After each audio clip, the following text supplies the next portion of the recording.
So here's a good story. I'm spending a lot of time on this. We've got lots of time because I'm almost finished the course. So when I took Psych 101, right, I was at a Jesuit college. And everybody in the Jesuit college is very serious, right, because they're all Catholics and they have Jesuit priests teaching you. And then everybody that taught there at the time was religious in some sense. So my psych teacher was doing Gestalt psychology. I mean, some of you took Psych 101, right? Okay. So Gestalt psychology, and the study of forms. And I'm thinking to myself, boy, I'm going to have fun with this guy, right? Because he's talking about forms in 3 dimensions, and I'm talking about forms like in, who cares how many dimensions I talk about them? So one day I wrote an essay about Gestalt psychology in 4-dimensional space.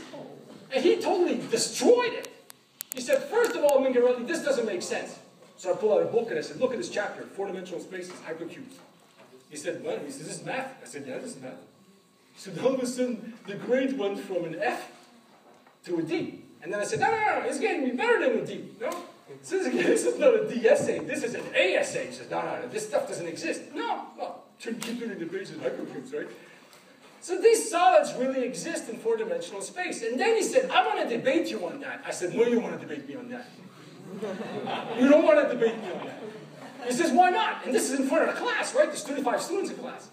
And I said, you don't want to debate me on that. He said, no, I want to debate you on that. I said, okay, fine, let's debate. So he said, describe how you construct a 4-dimensional cube. So I went through this exact construction that I went for you. And everybody went, wow. And he went, I don't believe it. What is there not to believe? Are you talking to me about psychology? I just give you the recipe for creating a hypercube. I'm giving it to you. Just because you cannot see the 4th dimension doesn't mean it doesn't exist. He says, as far as I'm concerned, it doesn't exist. I said, consider time. Consider time as an axis for the 4th dimensional space. If this 4th dimension doesn't exist, then time doesn't exist, and all of us are irrelevant. Right? We're all fixed in time. T equals 0, so we're not going to be talking. Right? So, well, they said, I can debate that too. I said, oh, you can debate me and Einstein and everybody else that came before us, and you can debate them too. Well, no, I really don't want to debate relativity theory. No, but I said, but you have to debate relativity theory because you don't believe in time. I do believe in time. Well, therefore, you must believe in this construction. So all this is happening in front of all these students who are dead quiet, thinking, how can somebody talk to a prof like that? Because I'm a mathematician, right? And I was right. You give me an F. Well, I wound up with an A+. In front of the class, he gave me an A+. And he said, this is amazing. How do you know all this stuff? I said, well, I like math. I like math. So he says, okay. And that was it. He never asked me a question again for the rest of the course. So that was a good story.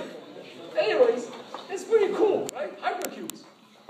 So those of you that did psychology, you should bring it up in your psych class. Right? Talk to a psych prof and say, do you know what hypercubes are? How do we discuss Gestalt, the theory of forms in 4-dimensional space? And see what they say. And say, well, we can't do it. Yeah, but that doesn't mean you can't do it. Because mathematicians do it.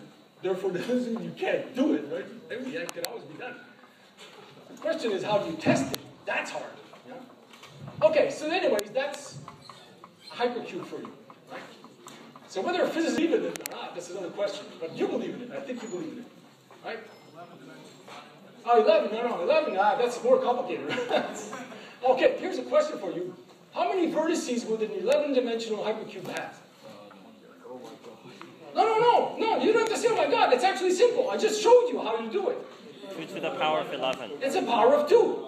And the power is, the exponent is, the number of dimensions.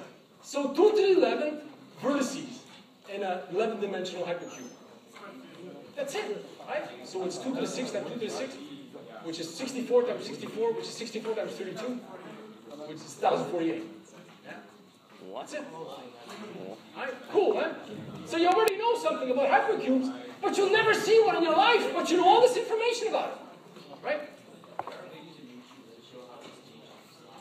Yeah, you can move the hypercube around. Yeah, because rotations exist in 4-dimensional space. We created the rotations. Mathematicians know how to rotate things in 4 dimensions. And therefore the YouTube video exists. Right? I mean, again, when you look at a YouTube video of a hypercube rotating in 4-dimensional space, it doesn't make sense to you. Because some faces disappear, others appear, and you say, but I can't make sense of this, this can't happen. But it does happen. Take a sphere. Even better is a sphere. When you look at a hypersphere is made up of three-dimensional spheres. Does that make sense to you? That's really cool, right? Because a hypersphere, whenever you cut a hypersphere by a plane, you get a sphere. You don't get a circle, you get a sphere. Much like when you take a sphere, take a ball, right? Take a ball. You take a ball and you cut it down the middle with a plane, right? You're going to get a circle in the intersection, right? You get a circle. Now, if this sucker is a hypersphere and you cut it down the middle with a plane, you get a sphere. How can that be? How can that be? It's nuts, right? Yeah. No, I can't. No, I can't illustrate that one. That's too complicated. That's nuts. That's really crazy, right? Yeah.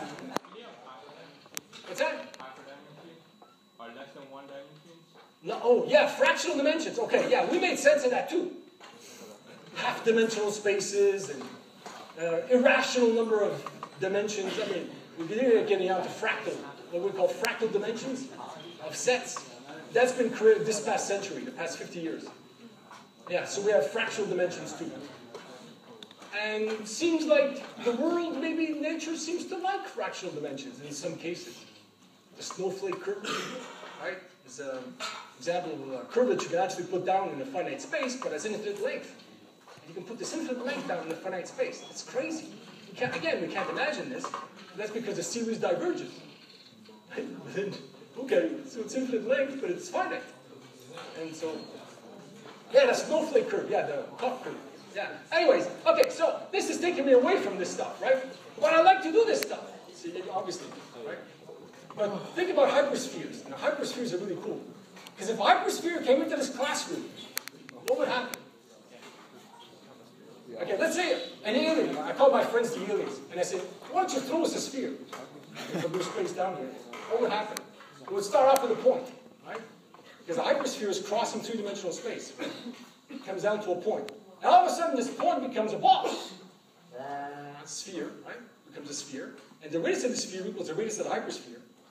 Okay? So it gets as big as a hypersphere has radius, because we can't imagine the radius of a hypersphere. It gets a very big ball, and all of a sudden, this ball, for no reason, becomes smaller and smaller and smaller, because then the hypersphere is crossing the space and out the other end, you see? Just like a ball that's crossing a table would create a circle. There's a point, then a circle, then another circle, then another circle, and eventually, as the ball crosses the table, the circles get smaller and smaller and smaller. So, guaranteed proof that aliens exist is a sphere comes into space right here, a point, then becomes a ball, then the ball shrinks and vanishes. Now that would freak anybody out. Right? But that just means that it's a hypersphere crossing our space. And aliens love to do that. Right? They throw stuff at us, right? Like flying saucers disappearing in the sky. They're four-dimensional objects. Of course they disappear in the sky. They go through our space. That's what happens. Anyways, all this stuff. That's kind of fun. You know, it's a lot of fun to think about this stuff. So mathematicians have a lot of fun doing this, right? We play with ideas like this all the time.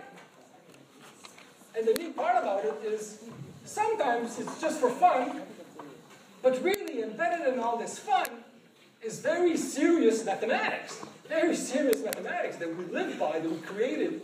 You know, all these thousands of mathematicians before me, we all created this stuff to be able to play in this big ballpark of mathematics. And sometimes the universe seems to like this stuff. Right? Because we can use all the math we use, like you use in physics, to in fact create new stuff.